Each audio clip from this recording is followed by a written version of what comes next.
Hello everyone, welcome back to another episode of How Logical. In today's video, I'm going to show you how to download Microsft Team mobile application. Watch the video till the end and don't forget to subscribe to our channel by hitting the subscribe button and press the bell icon so that YouTube will notify you whenever we post a new video.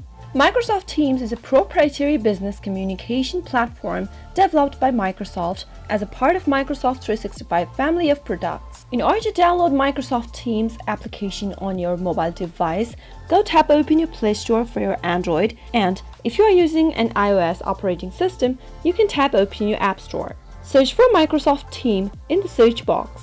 From the search result, you'll be able to see that the application has been located. Now, tap on the install button to start the downloading process. Microsoft Teams is a collaboration app that helps your team stay organized and have conversations all in one place. Once the application downloads, wait for it to install on your device.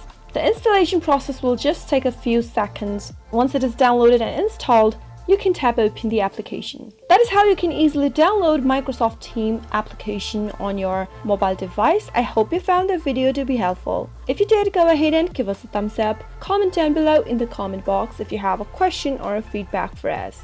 I'll soon be back with more tutorial episodes. Goodbye till then.